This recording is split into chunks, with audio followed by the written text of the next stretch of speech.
Assalamualaikum warahmatullahi taala wabarakatuh. Selamat datang tetamu-tetamu Ramadan. Alhamdulillah kita ditemukan dengan Ramadan hari keempat dan kita akan berkongsi bersama-sama tadabbur Al-Quran juzuk keempat.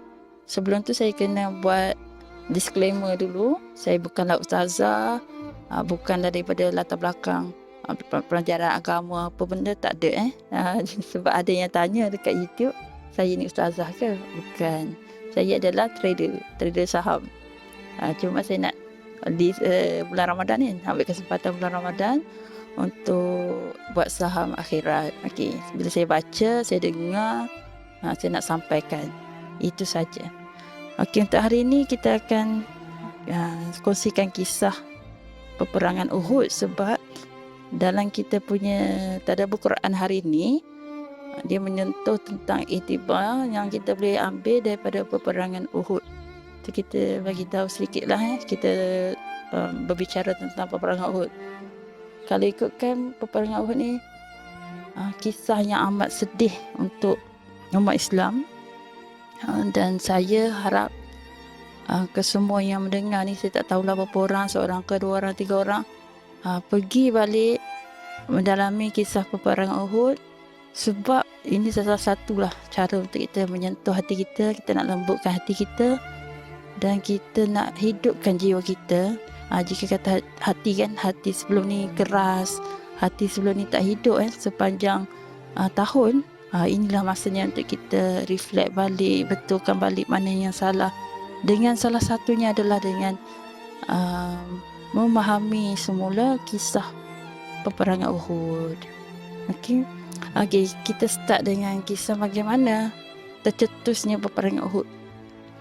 Asalnya adalah disebabkan kafir Quraisy, puak-puak kafir Quraisy ni berasa amat malu. Maaf background belakang bising. Dia selalu macam tu lah, bila kita nak buat record memang ada saja bunyi datang. Sebelum tu dia sunyi sepi elok. Okey, kaum-kaum puak-puak kafir Quraisy ni dia dendam sebenarnya sebab dia kekalahan waktu peperangan Badar. Peperangan Badar tu tentera Islam 300 orang saja. 300 orang boleh kalahkan ribuan kafir Quraisy. Tentera kafir Quraisy. Dia berasa sangat malu sebab tersebar ke seluruh negara lah. Maksudnya kalau macam kita perang ni, contoh Amerika lawan Malaysia, Malaysia menang. Lepas tu satu dunia tahu. Malulah, macam tu lah. So dia sangat berdendam dengan Nabi Muhammad SAW. Tujuan dia satu je, peperangan ni bertujuan untuk membunuh Nabi Muhammad SAW. Itu saja tujuan dia. So yang ada di kalangan kafir Quraisy ni adalah bapa saudara Nabi Muhammad sendiri, Abbas bin Abi Muttalib. So Abbas ni nasihatkan janganlah pergi berperang, bukanlah sebab itu anak saudara dia, tapi dia kata banyak dah kafir Quraisy kan yang meninggal waktu peperangan Badar. So dia kata jangan cetuskan lagi peperangan, maksudnya berdamai sajalah, bukan hidup macam biasa, tak perlu ada peperangan lah. Tapi tak ada siapa yang dengar. Yang nak mengetuai ini adalah Abu Sufyan. Memang nak aim untuk bunuh, dan diperteruskanlah juga. Dan Abbas dia nak sampaikan kat Nabi Muhammad, dia hantar surat. Maulawi orang tengah lah, hantar surat. Nabi Muhammad dapat surat tu, dan Nabi Muhammad, saya tak sure, boleh rujuk balik, suruh rahsiakan dulu surat tu. Lepas tu Nabi Muhammad dapat mimpi, dapat lima mimpi kat situ. Salah satu pedang patah, lepas tu nampak sembelih, lembu disembelih. Lepas tu nampak Nabi Muhammad tarik kibas, heret kibas, dan seterusnya. Boleh cari sini sebab kita nak kena cepat sebab detail saya takut saya salah bagi informasi. So boleh rujuk balik yang betul. Itu salah satunya lah. So dapat dah daripada tu, Nabi Muhammad pergi cerita kat sahabat-sahabat apa yang dia lalui, mimpi tu macam mana. So dia Nabi Muhammad SAW beritahu dekat sahabat, maksudnya kebarkalian besar lah, maksudnya akan berlaku tentera Islam akan mati syahid dan yang rapat dengan Nabi Muhammad. Tapi peperangan ni diteruskan juga disebabkan Nabi Muhammad kena protect Madinah. Dan untuk pengetahuan semua, masa tu kerajaan Islam baru dibina 2 tahun. So, maksudnya masih fasa permulaan negara Islam ni, baru je nak start, tapi dah ada start lagi peperangan kan. So bila dah decide semua ni, nak teruskan peperangan tu, sama ada nak perang kat Madinah ataupun di luar Madinah, dan decide-nya nak perang di luar Madinah. Peperangan berlaku di luar Madinah, di kawasan pegunungan Gunung Uhud lah. Itu dah dipanggil peperangan Uhud sebab berlaku kat Bukit Uhud. Maafkan saya, Bukit Uhud, bukan gunung, Bukit Uhud. Okay. Lepas tu Nabi Muhammad dengan tentera seramai asalnya 1,000 orang. Tapi pertengahan perjalanan nak ke tempat peperangan tu, medan peperangan, 300 munafik undur diri. Yang ni yang Islam sangat tekankan, berdosa besar sekiranya lari di medan perang. Ini adalah orang munafik. Dia macam sembang kencang, kuat, hebat, tapi penakut, lari, undur. Itu memang dosa besar lah. Kita skip bab tu. Setinggal 700 orang saja. Lepas tu Nabi Muhammad dia arahkan, Nabi Muhammad arahkan yang paling penting sekarang ni, tentera bahagian memanah kena naik dulu kat atas bukit yang tertinggi yang boleh nampak maksudnya dapat view semua, helikopter view lah. Kalau dalam saham ni helikopter view boleh nampak semua. Dan jangan sesekali turun, jangan sesekali turun walau apa terjadi. Maksudnya kalau kata Nabi Muhammad wafat ke kalah ke macam mana pun, jangan turun. Memang itu Nabi Muhammad dah pesan, jangan turun, jangan tinggalkan. Masa tu diarahkan naik ke Bukit Ainan, bukit yang tempat pemanah tu kena duduk situ. 50 orang je kat situ sebenarnya. Dan lain-lain bahagian kanan bahagian kiri tentera berkuda apa semua tu lah. Lepas tu kita tahulah kisah dia macam mana. Fasa 1 peperangan Uhud, tentera Islam menang. Walaupun yang berperang tu 700 orang saja, kafir Quraisy 3,000 tu dah tewas, dah lari dah bertempiaran, lari semua. Yang tentera kuda ke apa semua dah lari. Memang strategi Nabi Muhammad SAW ni, strategi peperangan memang hebat. Macam peperangan Badar juga kan, strategi hebat. Masa dalam kita bersaham pun kita kena ada strategi yang padu, macam tu. Sebenarnya peperangan tu kita nak kata 90% dah win. Kalau kita kata dah menang dah. Tapi itulah masalahnya. Seperti yang kita tahulah, bila mana tentera kafir Quraisy ni dah berundur, dia dah pusing balik daripada Bukit Ainan tu kan. Dia dah pusing. Lepas tu dia nampak tentera Islam turun, yang pemanah tu, yang duduk atas Bukit Ainan tu. Dia kawasan Bukit Uhud tu jugalah. Kalau pergi kat Madinah tu memang nampak lah. Okey, tentera tu dekat atas bukit tu kan, kita nampak Bukit Uhud semua tu. Lepas tu bila dah tentera Islam turun tu sebab tamak, sifat tamak ni yang tak nak tu. Dan dia tercuai lalai dengan arahan Nabi Muhammad. Arahan Nabi Muhammad suruh stay tapi nak turun juga. Lepas tu turun, apa lagi, Sufyan ni nampak tentera Islam dah turun, apa lagi kita serondak. Dia pusing daripada belakang, bukit tu dah kena tinggal, dia panjat-panjat pusing kat belakang tu dan serang hendak. Dan memang ramai yang terkorban, ramai yang mati syahid. Dan pada masa tu memang kucar kacir sebab semua terkejut, sebab semua assume semua assume tentera kafir Quraisy ni dah lari. Dah lari kan, macam dulu kan bila kalah kan lari kan. Mereka tak sangka akan mari balik tu. So bila dah keadaan kocak-kacir semua, dan semua juga sahabat-sahabat Nabi masa tu dia assume Nabi Muhammad SAW ni dah wafat. Sebab kalau ikut tengok keadaan tak mungkin sebab dia tak nampak pun Nabi Muhammad satu, dan tak mungkin boleh survive sebenarnya. Bila jadi macam tu, yang semangat daripada 700 yang asalnya 700 lawan 3000, depa semangat tu sebab ada Nabi Muhammad saja. Sebenarnya catalyst dia tu kenapa jadi bersemangat boleh menang apa semua tu sebab Nabi Muhammad SAW saja. Bila depa dah terlalu sedih. Depa saya pula yang sedih. Bila dah terlampau sedih, rasa Nabi dah tak ada, Depa down, tak semangat lawan, dan ramai tu korban.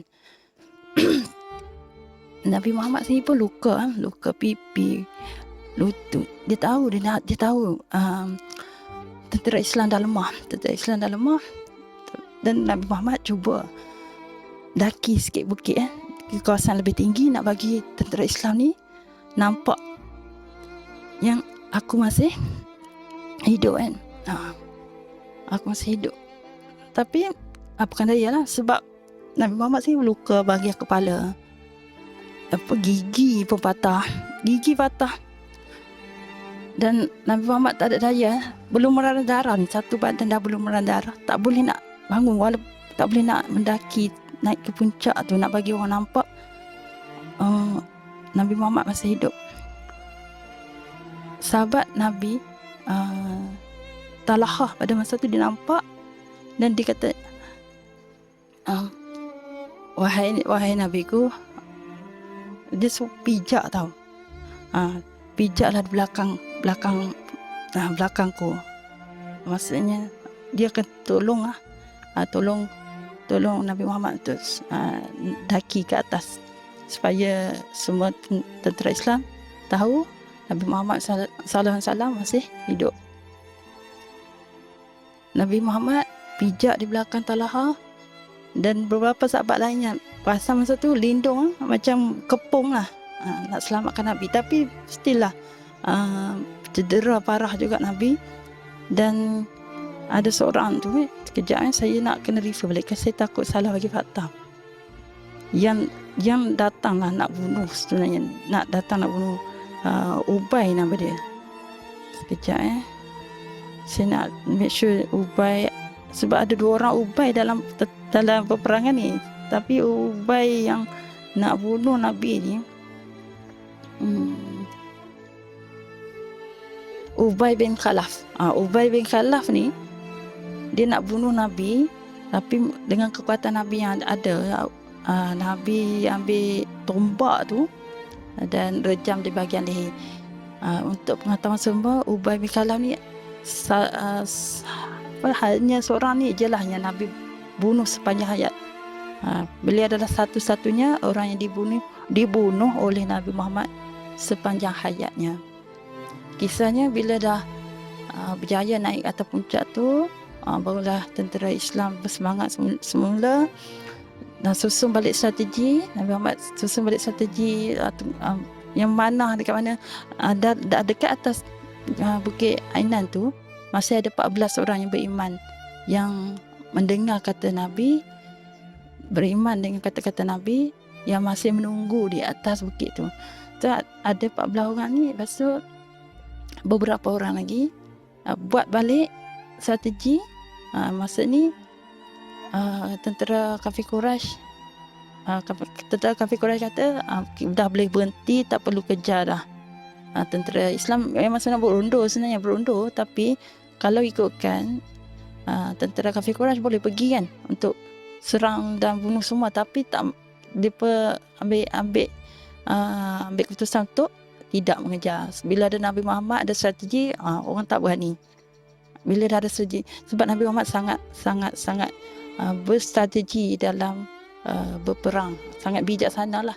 Dan dia tahu ada kekuatan. Bila sahabat-sahabat nampak Nabi, dia kembali kuat kan. So mereka declare yang kafir Quraisy menang. Kafir Quraisy lah, dia declare dia pemenang dan tak pergi kejar pasukan tentera Islam yang mana yang tinggal beberapa ni. Itulah kisah dia. Sebenarnya bila disuruh kan oleh pemimpin, kita kena ikut sebenarnya. Dan Nabi Muhammad SAW tu kekasih Allah. Kalau dah Nabi Muhammad sendiri yang cakap jangan turun, kenapa sahabat-sahabat ni turun? Ni kisahnya nanti dalam tadabbur Al-Quran. Panjang untuk cerita ni sebab peperangan Uhud tu sendiri sangat menyedihkan. Lepas tu untuk kita jadikan tadabbur Al-Quran kemudiannya nanti surah nanti saya akan terangkan, dan kita sambung sekejap, kita berhenti sekejap, kita sambung kemudian untuk tadabbur Al-Quran juzuk keempat, iktibar dari peperangan Uhud.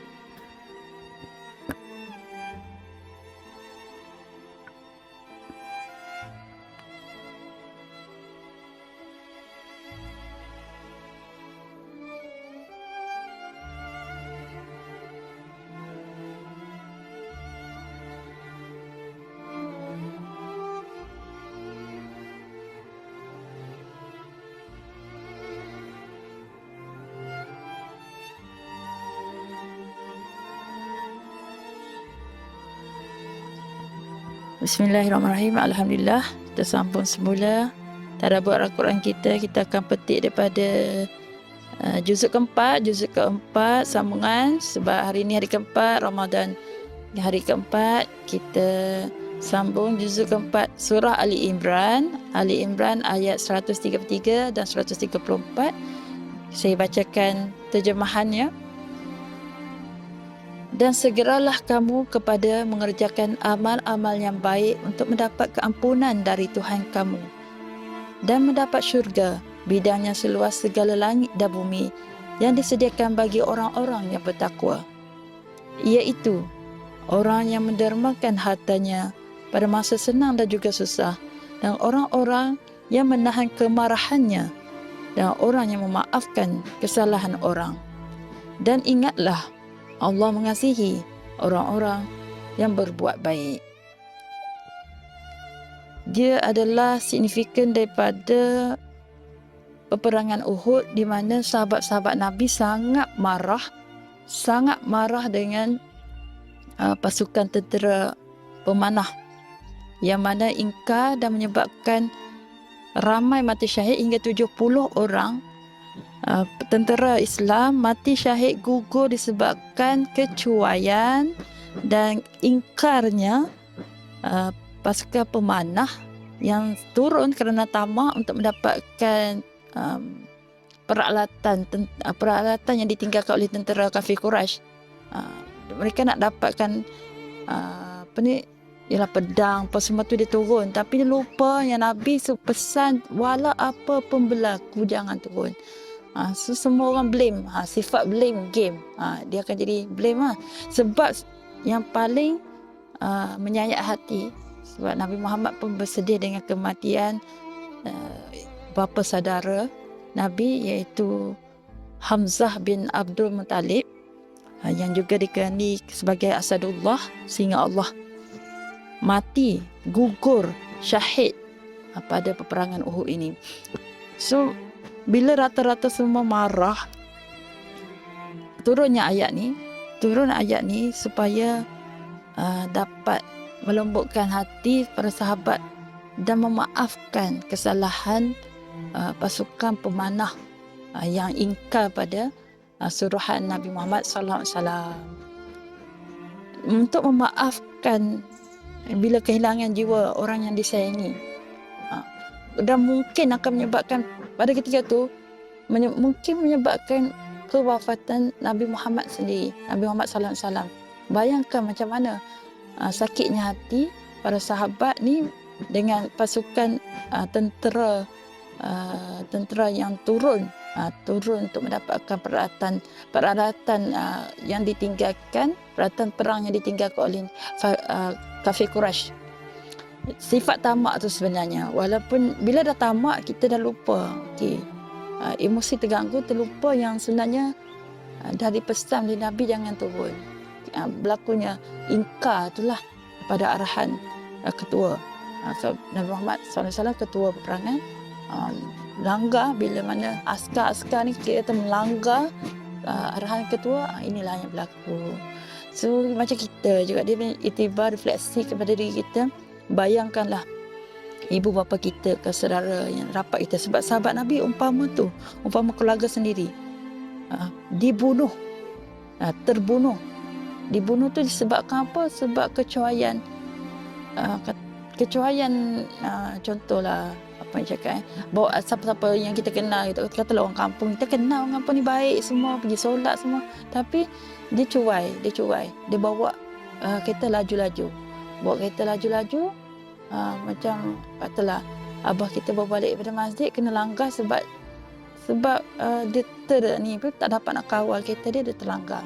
Kata dia nak elak lembu ke, dia pergi langgar orang, meninggal. Maafkan ke tak? Bolehkah maafkan? Kalau dia kata minta maaf sangat dia nak elak lembu, boleh maafkan ke tak? Ataupun dia tengah dia tengok film yang satu, boleh maafkan ke tak? Kecuaian. Kalau kata tak ada cuai pun, apa-apa pun, tetap orang tak boleh terima sebenarnya, sakit hati tu. Tapi lembutnya hati sahabat Nabi pada ketika dulu, bila turunnya ayat ni, bila Allah ajar untuk maafkan tu, sahabat-sahabat Nabi maafkan tentera-tentera pemanah, pasukan pemanah. Allah menurunkan ayat Ali Imran 133 dan 134 selepas berlakunya musibah terjadi perang Uhud, di mana 70 orang barisan gugur syahid. Barisan pemanah disalahkan, sahabat-sahabat telah memaafkan barisan pemanah kerana ayat yang diturunkan ini, dan Allah mengajar 5 melangkah untuk meraih kekuatan dalam memaafkan orang lain. Macam mana kita nak lembutkan hati kita juga untuk maafkan orang lain? 1, orang yang memaafkan akan dimaafkan oleh Allah SWT. Ingat tak, dosa-dosa kita daripada kecil sampai sekarang, dosa-dosa besar kita, dosa-dosa kecil kita, macam mana kita nak diampunkan kalau sendiri kita pun, kalau orang buat salah kita sikit pun kita tak boleh nak maafkan, tapi nak harapkan Allah maafkan dosa-dosa besar kita. Macam tu, bila kita reflect, bila kita sendiri insan yang berdosa, dan kita sendiri pun nak memohon ampun daripada Allah SWT, dan kita mengharapkan keampunan. Macam itulah juga dengan orang biasa, dia memohon maaf dan mengharapkan kita memaafkan mereka. Lepas tu dia kata siapa yang memaafkan dia akan dimaafkan oleh Allah Subhanahu Wa Taala di akhirat kelak. Bila kita maafkan orang, Allah akan maafkan kita, Allah akan ampunkan segala dosa-dosa yang telah kita lakukan. Allah janji syurga, dan Allah menjanjikan syurga. Yang kedua, Allah menjanjikan syurga kepada yang melembutkan hatinya untuk memaafkan orang lain. Yang ketiga, berpegang kepada prinsip takwa. Takwa. Dengan takwa kita sentiasa sedar implikasi atas perbuatan kita. Apa-apalah, bila kita orang bertakwa, bila Allah kata maafkan, ampunkan kesalahan orang lain, kita sebelum lena pun kena, sebelum tidur kena maafkan orang, kena sentiasa memohon maaf juga pada orang lain juga. Maksudnya saling memaafi, saling memaafi. Keempat adalah infak. Kalau macam kita susah nak memaafkan ke apa, kita stuck dengan sesuatu benda, kita boleh disyurkan, dianjurkan untuk mengeluarkan harta kita. Infak lah, bersedekah. Itu salah satu je. Kita boleh berinfak. Kelima, ihsan. Lakukan kerana Allah, bukan sebab manusia. Apa benda yang kita buat, ikhlas kerana Allah SWT. Kalau kita nak ampunkan orang lain pun, bukan kata aku memang jenis baik, tak apa-apa, aku maafkan hang.